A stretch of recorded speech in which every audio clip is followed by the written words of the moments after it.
পাহাড়ের দিকে ডানে না, this is wrong track and this is the right track. ওই দিন যদি ওমরে ফারুকের ওই গাইডলাইন, আমিরুল মুমিনিনের কমান্ড যদি আমি না শুনতাম, আজকে বিজয়ের বেশে ফিরতেও পারতাম না, আমাদের চেহারাও তোমরা দেখতে পেতে না। ওমরে ফারুকের ওই কমান্ড, ওই গাইডলাইন অদৃশ্য থেকে শোনার কারণে এই পারস্যের মধ্যে আমাদেরকে সেই যুদ্ধে বিজয় দান করেছে কে? দিস ইজ ওমরে ফারুক, দিস ইজ ওমরে ফারুক। বিশ্বনবী বলতেন, ওমর মা লাকিয়াকা শাইতানু সালিকান ফাজ্জান ইল্লা সালাকা ফাজ্জান গায়রা ফাজ্জিক। ওমর, শয়তান ইবলিস যদি তোমারে কোনো রাস্তা দিয়ে হাঁটতে দেখে, শয়তান ওই রাস্তা রেখে দিয়ে অন্য রাস্তা দিয়ে হাঁটে। সুবহানাল্লাহ বাড়িতে যায় বললেন। কে বলতেছে? বিশ্বনবী। কার ব্যাপারে? ওমরে ফারুকের ব্যাপারে। শয়তান যদি দেখে যে ওমরে ফারুক এই রাস্তা দিয়ে হাঁটতেছে, শয়তান ওই রাস্তা রেখে দিয়ে অন্য রাস্তা দিয়ে হাঁটে। সুবহানাল্লাহ পড়েন। রাত্রিবেলা আমরা আমাদের বাচ্চা ছেলে মেয়েদেরকে যখন খাওয়াই, বাচ্চারা খেতে চায় না, এরকম হয় আপনাদের ফরিদপুর এলাকায়? এই এলাকায় হয় নাকি? খেতে চায় না বাচ্চারা, এই চকলেট দেখায়া, এই মিনা কার্টুন দেখায়া, এইটা সেইটা, এগুলো সেগুলো বলে, গল্প টল্প বলে ভুলায়া খাওয়ানো লাগে, তাই না? তারপরও খায় না। আমারও ছোট মেয়ে আছে, খেতে চায় না, এইটা সেইটা এমনি সেমনি খাওয়ানো লাগে।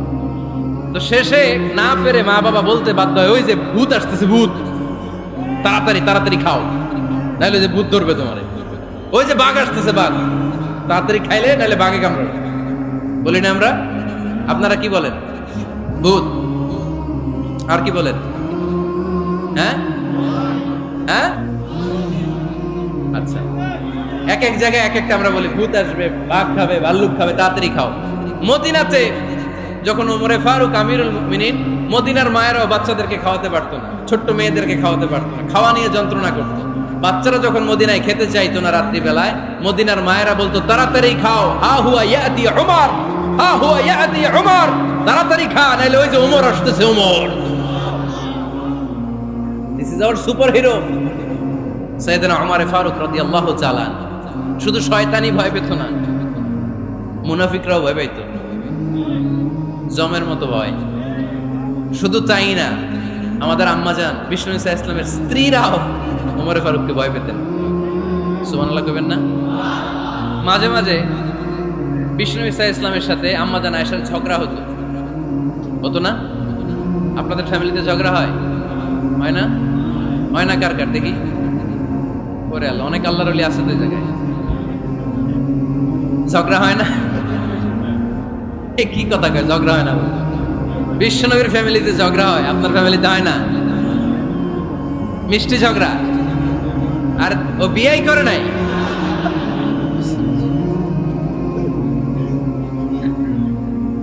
ঝগড়া তো হবেই, দাম্পত্য জীবনের মজাটাই তো এখানে। কখনো ঝগড়া, কখনো আনন্দ, একটু বৃষ্টি, একটু রোদ, একটু হাসি, একটু কান্না, ভালো লাগা, ভালোবাসা শেয়ার করে নেয়া, মিলেমিশে একাকার হয়ে যাও, ঠিক কিনা? আল্লাহর হাবিব সাল্লাল্লাহু আলাইহি ওয়াসাল্লামের সাথে আম্মাজান আয়েশার ঝগড়া হতো। তো একদিন ঝগড়া হয়ে দুইজন রেগে আছে। খবরদার দুইজন রেগে থাকবেন না, একজন রাগলে আরেকজন থেমে যাবেন, কারণ এই ছোট্ট ঝগড়া থেকে এটা অনেক সময় বিচ্ছেদের দিকে গড়ায়। আমার প্রিয় ফরিদপুরবাসী, ভাবি রেগে গেলে আপনি রাইগেন না, ওই দিন আপনি একটু ঠান্ডা থাকেন। আবার আপনি রেগে গেলে, আমার মাইকের আওয়াজ যদি ভাবিরা শুনেন, আপনারা রেগে যায় না, একটু ঠান্ডা থাকেন। দুইজনে রেগে গেলে তো তৃতীয় বিশ্বযুদ্ধ শুরু হবে, তাই না? একজন রেগে গেলে আরেকজন ঠান্ডা। কারণ এই সামান্য ঝগড়া থেকে, ইগোর কারণে এটা বিচ্ছেদ আর ডিভোর্স পর্যন্ত করায়। আর শয়তান এখানে উস্কানি দেয়, কারণ ইমানদারদের ফ্যামিলি ভাঙতে পারলে শয়তান সবচেয়ে বড় খুশি হয়। আর ইমানদারদের ফ্যামিলি টিকে থাকলে খুশি হয়ে যায় কে? আম্মাজান আয়েশা রাদিয়াল্লাহু তাআলা আনহার সাথে বিষ্ণু ইসা ইসলামের ঝগড়া হতো মাঝে মাঝে। একবার ঝগড়া হলো, বিষ্ণু ইসা ইসলামের রাগ, আম্মাজান আয়েশাও রাগ। বিষ্ণুই বললেন, আয়েশা, ঝগড়া করে আর কতক্ষণ থাকবো, আসো মিটমাট করি। আয়েশা রাদিয়াল্লাহু বললেন, ঠিক আছে, মিটমাট করো। তো বিষ্ণু ইসা ইসলাম বললেন, মিটমাটের জন্য কারে ডাকবো? ওমরে ডাকি। কয় না, ওমরে না, ওমরু গালিজ, ওমর অনেক রাগে, আমার ডর লাগে। কয় তাহলে তোমার আব্বারে ডাকি। কয় ডাকে। কি খুশি! মেয়েদের মধ্যে অভ্যাসটা আছে না নাই? তাহলে তোমার আব্বারে ডাকেন। ডেকে নিয়ে আসা হলো। আবু বকর রাদিয়াল্লাহু তাআলা আনহু দাঁড়ালেন, আম্মা জান আয়েশা দাঁড়ালেন, বিশ্বনবীও দাঁড়ালেন। বিশ্বনবী বললেন, আয়েশা তোমার আব্বা আসছে, এবার ঘটনা খুলে বলার পালা, তুমি বলবা নাকি আমি বলবো? আম্মা জান আয়েশা বললেন, আপনি বলেন, তবে ওয়ালা তাকুল ইল্লা হাক্কান, যেটা ঘটছে ওইটাই বললেন, মিথ্যা কথা কইেন না।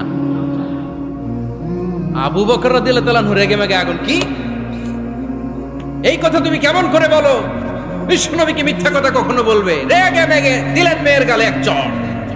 বানিয়ে বলতেছি না, মুসনাদ আহমদ ইবনে হাম্বলের হাদিস। বাবার হাতের থাপ্পড়কে আম্মা জান আয়েশা উল্টে বললেন। সাইয়েদনা আবু বকর রাগে গড়গড় করছেন, আবার মারার জন্য তেড়ে গেলেন। এবার বাঁচার জন্য আম্মা জান আয়েশা বিশ্বনবীর পিছনে যে আশ্রয় নিলেন, বিশ্বনবী বাঁচানোর জন্য দুই হাত মেলে দাঁড়িয়ে গেলেন। পড়েন সুবহানাল্লাহ। বিশ্বনবী যখন দুই হাত মেলে দাঁড়িয়ে গেলেন, সাইয়েদনা আবু বকর রাদিয়াল্লাহু আনহু থেমে গেলেন। সাইয়েদনা আবু বকর রাদিয়াল্লাহু তাআলা আনহু ঘর থেকে বের হয়ে বারান্দায় দাঁড়ালেন। পড়েন সুবহানাল্লাহ। এবার বিশ্বনবী আম্মা জান আয়েশার কাছে যেয়ে বলেন, ইয়া আয়েশা, কাইফা রাআইতিনি আনকাসতুকি মিনার রাজুল, দেখছো কেমনে বাঁচাইলাম? আমি না থাকলে ভর্তা বানাই ফেলতো আজকে। আমি বাঁচাইছি তোমারে, আমি আমার লগে ঝগড়া করো তুমি। লজ্জায় পড়ে আম্মা জান আয়েশা খিলখিল করে হেসে দিলেন, বিশ্বনবীও হেসে দিলেন। দুইজনের হাসির মধুর আওয়াজ শুনে সাইয়েদনা আবু বকর বাইরে থেকে অবাক, কিরে এতক্ষণ না ঝড় তুফান, এখন দেখি হাসি। সালাম দিয়ে অনুমতি নিয়ে ভিতরে ঢুকলেন। ঢুকে দেখেন আম্মা জান আয়েশাও হাসে, বিশ্বনবীও হাসে। এ হাসি দেখে আবু বকর রাদিয়াল্লাহু আনহু হেসে দিলেন। আরশের উপর থেকে খুশি হয়ে গেলেন কে? এবার সাইয়েদনা আবু বকর রাদিয়াল্লাহু তাআলা আনহু বললেন, ইয়া রাসূলুল্লাহ, আশরিকানি ফি সিলমিকুমা কামা আশরাকতুমানি ফি হারবিকুমা। ও নবী, যুদ্ধ লাগলে, দুইজন যুদ্ধ লাগলে মীমাংসার জন্য যেমনি আমারে ডাকেন, এরকম হাসি আর আনন্দের মুহূর্তেও আমারে একটু ডাকেন। আশরিকানি ফি সিলমিকুমা কামা আশরাকতুমানি ফি হারবিকুমা। নবী, আপনাদের মধ্যে ঝগড়া লাগলে সন্ধি করার জন্য আমারে যেমনি ডাকেন, আপনাদের হাসি খুশি আনন্দ খুনসুটি এই মজাদার মুহূর্তগুলোতে আমারে বঞ্চিত রাখেন না, আমার একটু ডাকেন। সুবহানাল্লাহ পড়েন। এই মুসনাদ আহমদ ইবনে হাম্বলের হাদিস শোনার উদ্দেশ্য হচ্ছে, বিশ্বনবী প্রথমে ওমর ফারুকের নাম বলেছিলেন। সাইয়েদনা আয়েশা বলে, না আমি ডরাই। হাইবাত, দিস ইজ কল্ড হাইবাত ওমর। একবার বিশ্বনবীর সব বিবিরা ধরলেন, ও নবী আমাদেরকে এটা দেন, ওইটা দেন, ঘরে এটা নাই, ওইটা নাই, ওইটা নাই। বিশ্বনবীকে, আমার কাছে কিচ্ছু নাই, যদি এমনি আমার বউ হয়ে থাকতে চাও থাকো, তাহলে তা না হলে যা লাগবে কিনে দেবো, সাথে সাথে তালাকও দিয়ে দিব। কিছু দিতে পারবো না, আমার নাই তো, সামর্থ্য নাই। কিন্তু বিবিরাও ছাড়া না, এটা দেন ওইটা দেন।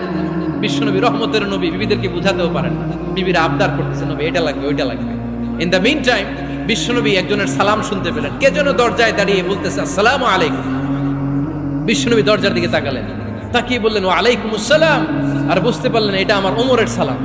সালাম দেওয়ার পরে বিবিদের দিকে তাকায় দেখে একজন বিবিও নাই, সব অন্দরমহলের ভিতরে দৌড়। সুবহানাল্লাহ পড়তে পারলেন না? This is our super hero Omar. এরকম ওমর একটা লাগবে, চিল্লায় বলেন কয়টা? একটা ওমর গোটা বিশ্বকে সোজা করে দিবে। একটা ওমর সবল আর দুর্বলের সব পার্থক্য দূর করে দিবে। মাজলুমের উপর জালিমের অত্যাচারের অবসান ঘটায় দিবে। গোটা বিশ্বটাকে সাম্য, মৈত্রী, ভালোবাসার ইনসাফ দিয়ে পরিপূর্ণ করে দিবে। সেই উমরের অপেক্ষায় আমরা। নিজের ছেলেকে 80টা বেত মেরেছেন। কয়টা? 80টা বেত মেরেছে। এই ব্যাপারে অনেকগুলো বর্ণনা পাওয়া যায়। সবচেয়ে সহিহ বর্ণনা হচ্ছে মুয়াত্তা ইমাম মালিকের বর্ণনা। ওমর ফারুক রাদিয়াল্লাহু তাআলা আনহুর ছেলে আব্দুর রহমান মারুফুন বিআবি শাহমা ছিলেন মিশরে। ওখানে নাবিজ খেয়েছিলেন। নাবিজ হচ্ছে আরব দেশের লোকেরা দুধের মধ্যে শক্ত খুরমা রাত্রেবেলা ঢেলে দিত। ঢেলে দিলে সারা রাত ওই খুরমার রসটা দুধের সাথে মিশে দুধটা লাল হয়ে যেত। এটারে সকালবেলা খেত, খুব সুস্বাদু। এটাকে বলে নাবিজ। কিন্তু এটা রাতে ভিজাইলে সকালেই খাইতে হয়, রেখে দিলে আবার একটু সমস্যা হয়। এটা অনেকটা তারির মতো হয়ে যায়, মাতলামি চলে আসে। তো ওমরে ফারুকের ছেলে নাবিজ খেয়েছেন, মদ খাননি, নাবিজ। কিন্তু নাবিজ খাওয়াতে সাকরান চলে এসেছে। সাকরান চলে আসাতে এটা যখন প্রমাণিত হয়েছে, আমর ইবনে আস রাদিয়াল্লাহু তাআলা আনহু নাকি 80 বেত মেরেছেন মিশরে। কয় বেত? নিয়ম হচ্ছে সবার সামনে, কিন্তু সবার সামনে না মেরে একটু গোপনে মেরেছে। এই তথ্য যখন ওমরে ফারুকের কাছে এসেছে, উনি বললেন, না, মারতে হবে সবার সামনে, আলাদা মারলা কেন? ও মদিনায় ফিরে আসলে আমি আবার 80টা মারব। মদিনায় ফিরে আসার পরে সাইয়েদনা ওমরে ফারুক ওই আগের 80টারে আর ধরেন নাই, নিজ হাতে আবার 80টা বেত মেরেছেন। এই বেত মারার 1 মাস পরে এই আবু শাহ ইন্তেকাল করেছে। অনেক ঐতিহাসিক বলে এই বেতের আঘাতে মরেছে, কেউ কেউ বলেছে নিজের রোগের কারণে মরেছে। কিন্তু দিস ইজ দ্য ইনসাফ সিস্টেম অফ উমর। নিজের ছেলে বলে ছেড়ে দেয় নাই। এখন নিজের ছেলে হইলে 7 খুন মাফ, নেতার ছেলে হইলে 10 খুন মাফ, এলাকার মোড়লের ছেলে হইলে 10 খুন মাফ। ও পার্সিয়ালিটি ইসলাম, ইসলামে পার্সিয়ালিটি নাই। আপনি নেতার ছেলে হন, আপনি বিজনেস ম্যাগনেটের ছেলে হন, আপনি যেই হন না কেন, ইসলামের দৃষ্টিতে সবাই সমান। চিল্লায় বলেন ঠিক কিনা? বনু মখজুমিয়া গোত্রের এক নারী চুরিতে ধরা পড়ল। সাহাবারা বললেন, নবী মদিনার সবচেয়ে ভেরি প্রেস্টিজিয়াস এন্ড ডিগনিফাইড ফ্যামিলির মেয়ে, আপনি হাত কাটেন না, কারণ ইসলামের নিয়ম চুরি করলে কি কেটে দাও। বিষ্ণু বললেন, বলো কি? হাত না কাটার জন্য তোমরা আমাকে রেকমেন্ড করছো? এটা আল্লাহর আইন, পৃথিবীর কেউ রেকমেন্ড করলো শোনার ক্ষমতা আমার নাই, কারণ আইনটা দিয়েছে কে? লাউ কানাত ফাতিমাতু বিনতি মুহাম্মাদিন সারাকাত লাকাতা মুহাম্মাদুন ইয়াদাহা। আরে বনু মাকসুমিয়া মেয়ে তো দূরের কথা, আমার কলিজার টুকরা ফাতেমাও যদি আজ চুরিতে ধরা পড়তো, তার হাত কেটে দিতে আমি 1 মিনিটও দেরি করতাম না। দিস ইজ ইসলাম। এই হচ্ছে ওমরে ফারুকের মানাকিব।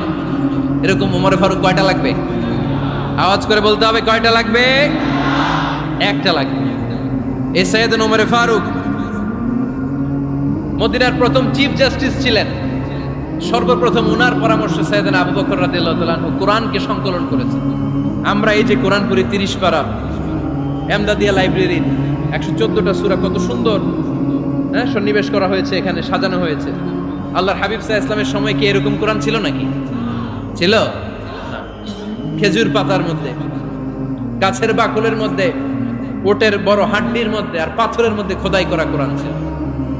সাইয়েদনা আবু বকরের সময় রাদিয়াল্লাহু তাআলা আনহুর সময় যুদ্ধ হলো, 70 জন হাফেজ সাহাবী ইন্তেকাল করলেন।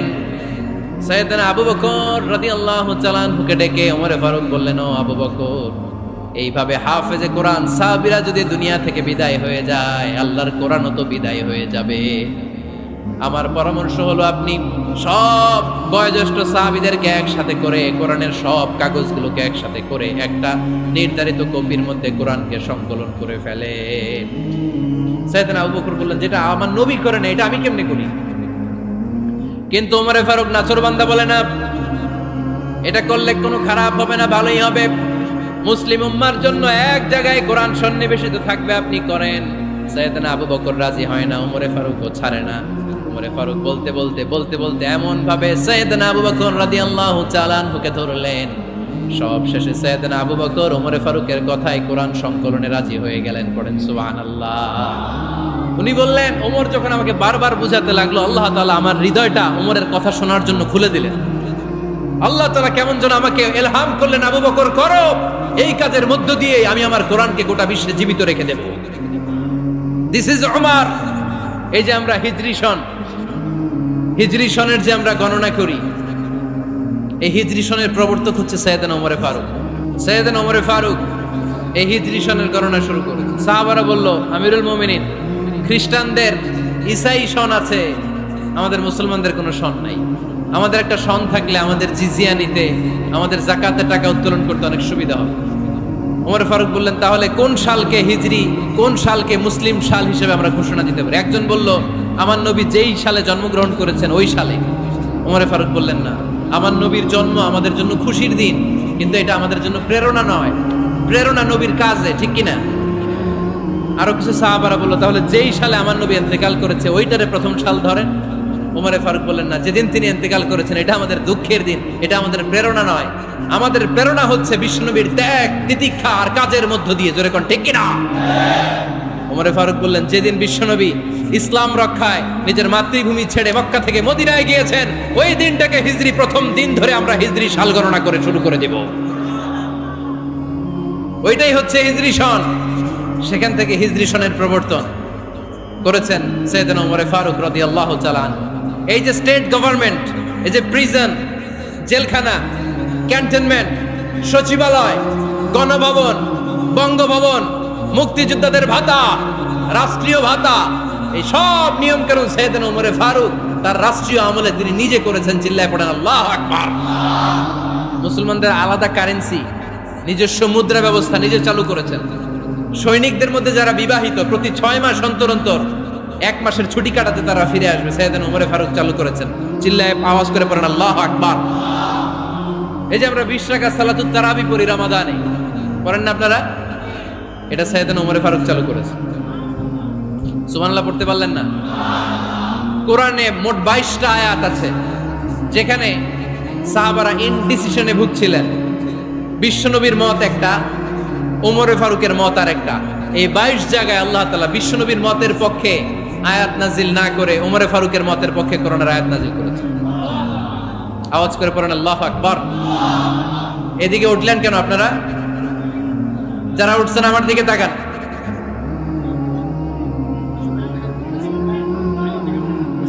কিছু ভিতরে ঢুকতেছে, কিছু বাইরে দিতেছে না?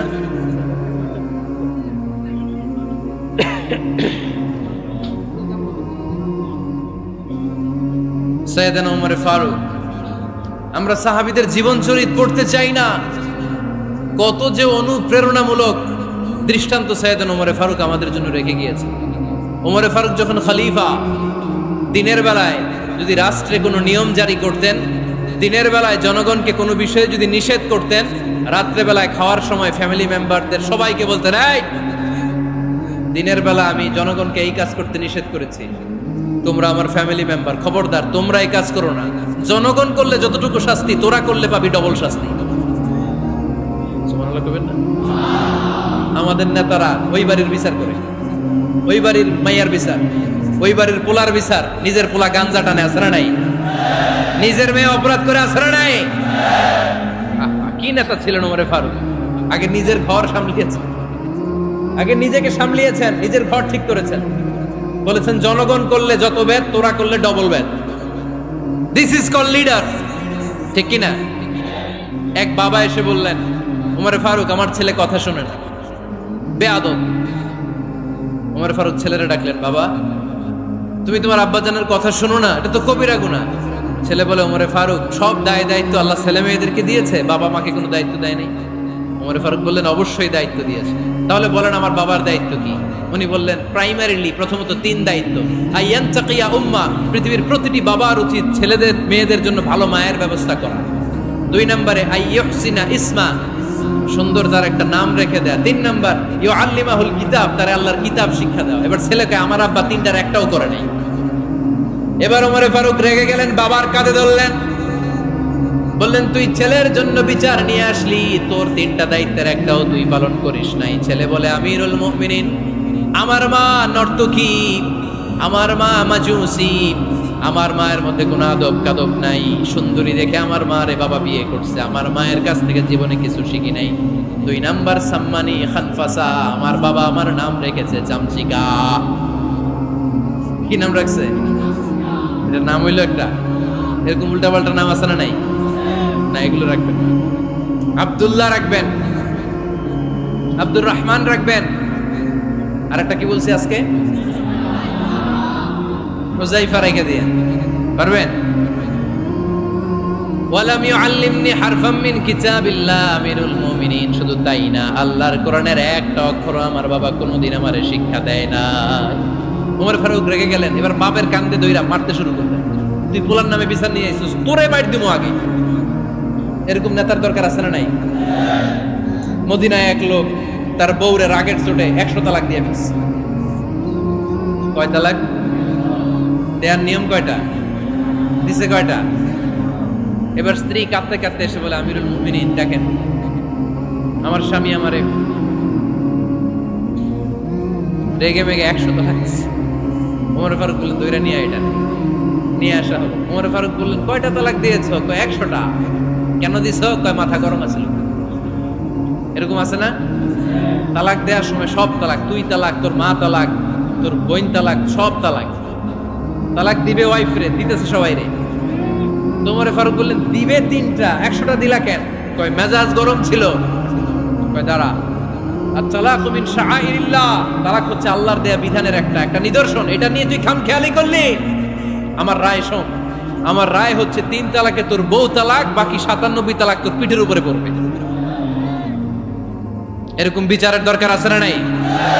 এরকম দৃষ্টান্তমূলক বিচার যদি বাংলার জমিনে দেয়া হতো, আর কোন নারী ধর্ষিতা হতো, আর কোন নারীকে অ্যাসিড মারা হতো, আর কোন নারী যৌতুকের জন্য কান্না করতো? একটা আমল লাগবে, বেশি না।